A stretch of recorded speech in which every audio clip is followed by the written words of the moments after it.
Welcome back to another Anime Kingdom reviews. See by title below, this is on episode 6 of Keijo, and yes, finally another episode of Keijo, this one being pretty much focused on the training. It's a nice kind of build-up episode to what's going to be coming, to which I already know. Been seeing a lot of people in the forum saying stuff, and what's going to be coming is an East versus West battle. Also, we did hear a little bit about it from the teachers talking about it, so I am definitely hyped up to see that. Like, literally no doubt in my mind am I hyped up to see how that tournament will go.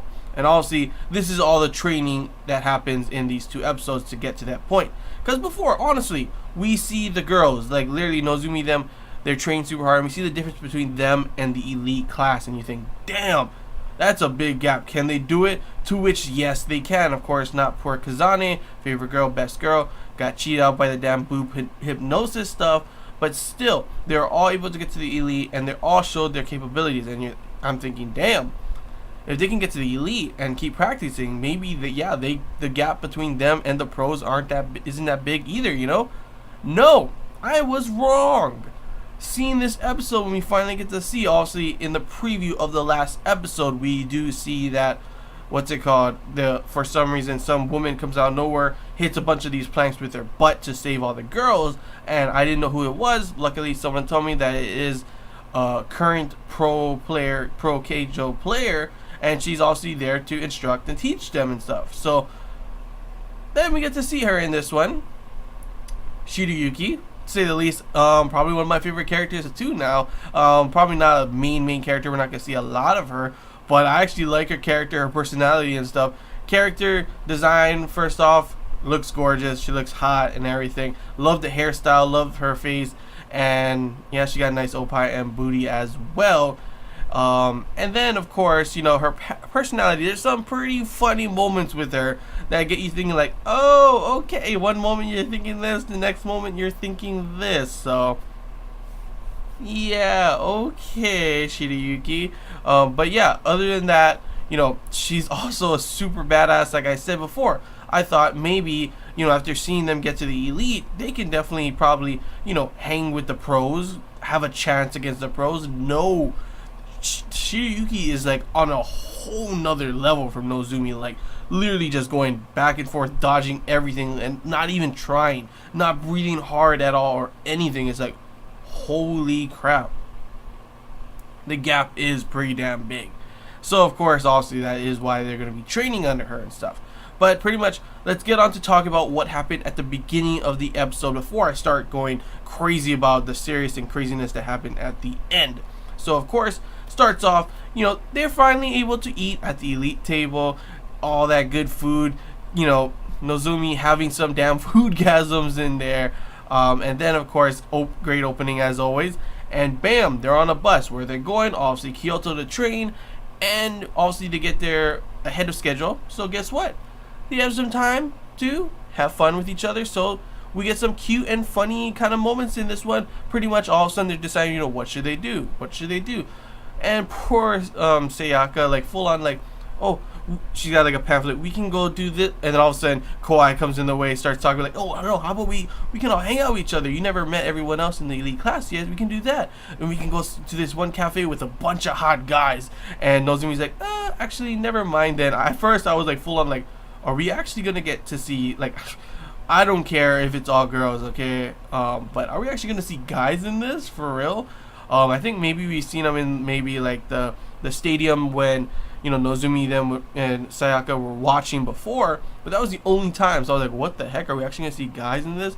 But of course, also Nozomi declines, and one of the reasons is because of they have a shy person in the group. Yes, that is Kazane. Yes, she is so cute in this part, blushing and stuttering like, wait, we gotta meet guys I don't know? And I'm just like full on like, Kazane, can you get any cuter? Like, seriously, what the heck? Best girl, my opinion, full on.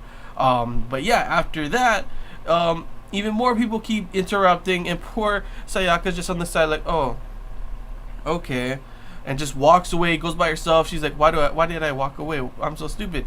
And we get actually some interesting backstory on her past and everything, and seeing her family and stuff like that as well. Pretty much being the fact that we see that when she was younger, obviously we know that she's a judo player before, so we see that whole moment.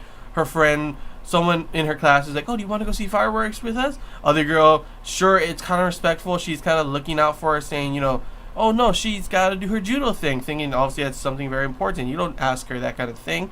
But obviously Sayaka wanted to hang out, and all, we get this sad moment with seeing all the girls running off in their outfits, and she's just walking with her father. I'm guessing her father to judo practice. So yeah, poor Sayaka. And then of course we see later on she even calls home and everything.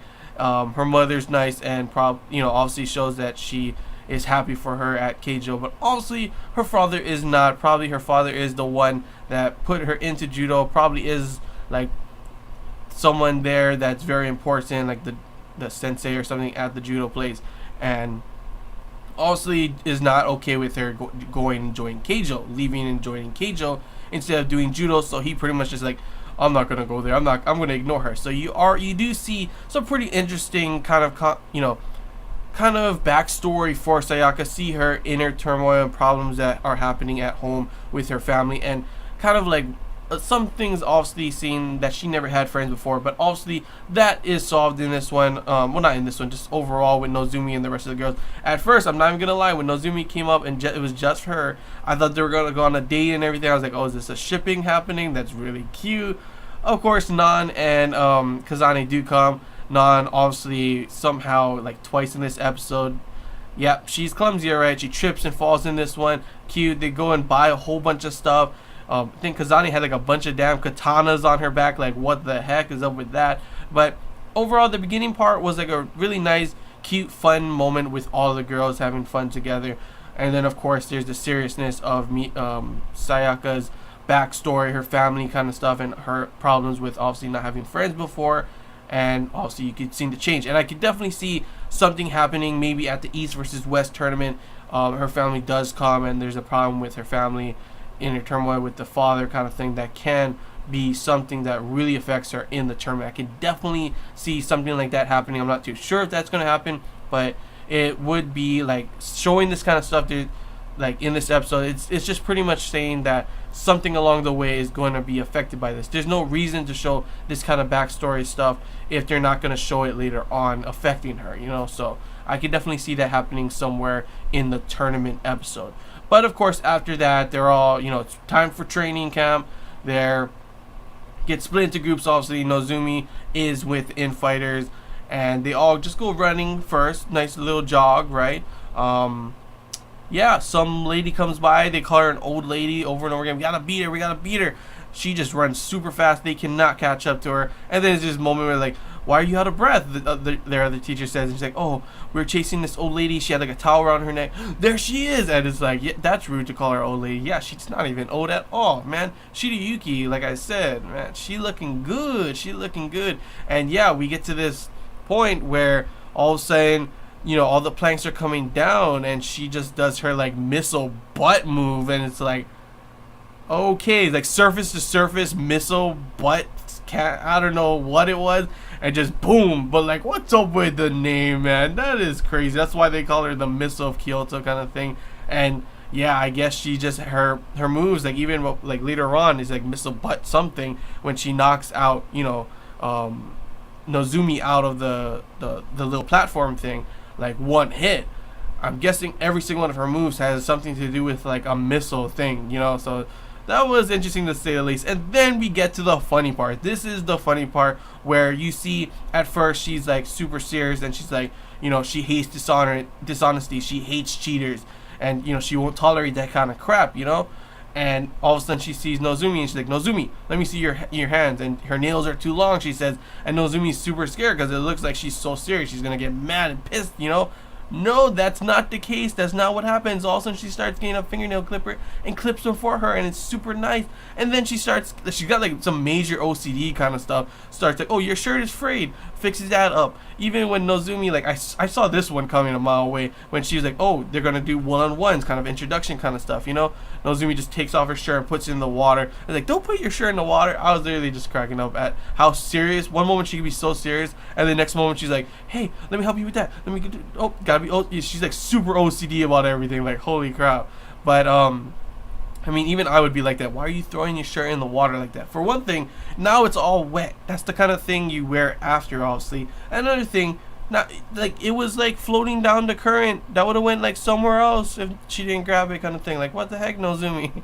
But other than clothes and stuff like that, this is where their little mock battle happens to see how good Nozumi is against. I think it's gonna be pretty close and pretty cool, and it's gonna end with her maybe like having to really go full on with the vacuum butt cannon kind of thing, Yeah, that doesn't end up happening. She just dodges everything, and it's like nothing. And countering by like positioning herself, seeing where Nozumi's gonna be, she can read her like a book and everything. Nozumi tries to do her vacuum butt cannon thing by spinning around, but before she can get enough momentum, she just stops it, blocks it. There's even a moment where she doesn't hit her with her boobs, she just lets her bounce off her boobs, and it's like, dang, she's like super good. The pros are like extremely awesome. Like I kind of want to see the other pros in the other groups as well for the outfighters and the counters, because like if the infighter one is pretty damn awesome, obviously she's like the favorite and most best one in Kyoto, but the other one should be pretty damn good as well. They're all 8 players,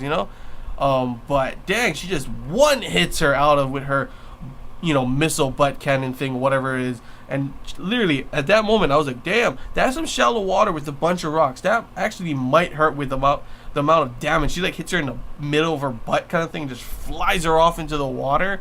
And Nozumi, of course, she's down, but she's like, oh, man, the pro's really on her in another level, and she's already feeling down. And obviously this is to help her, but full on Shiryuki just knocks her down more by pretty much saying you may have like, she like during the fight she's like, oh, you have you're strong, you're fast, soft skin. I don't know what that has to do with anything. And obviously it shows a lot of potential, but she has one major flaw with her body. She doesn't tell her what it is, but there is a major flaw with her body that obviously that bothers Nozumi a lot. And that was pretty much the end of the episode. There is this little funny cute part, like it's really short. I don't know why they put that in, but pretty much we see Sayaka trying on the the suit that Nozumi used to practice, and she starts looking like, oh, look, it's my boot. These make my boobs bigger. Oh, like they're bouncing and stuff. And like the other girls are like watching from behind, like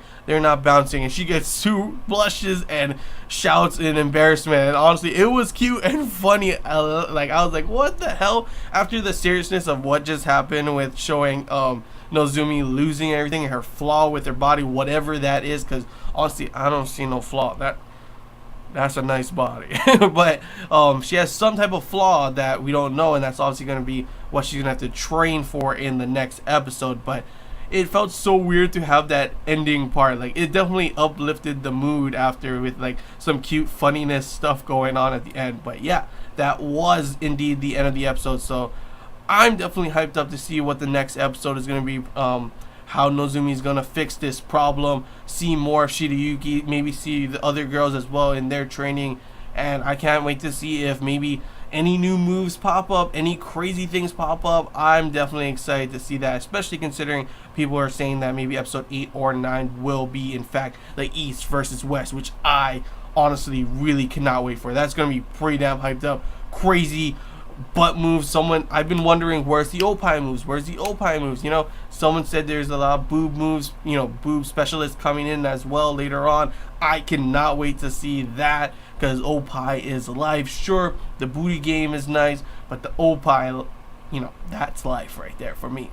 But yeah, overall, that's all I really gotta say. Honestly, another awesome episode of Keijo that I definitely laughed and obviously, looked at a lot as well. Some moments, and of course some badass moments as well, with the introduction of one of the pro players of Keijo, obviously being Shiryuki, and seeing the huge gap in skill. So I can't wait to see how everything diverges to the East versus West tournament in the next episode. But yeah, that's all I gotta say, guys. Hope you enjoyed this Anime Kingdom review. If you have any questions, feel free to comment below. There's anything I missed and you want to talk about, comment below as well.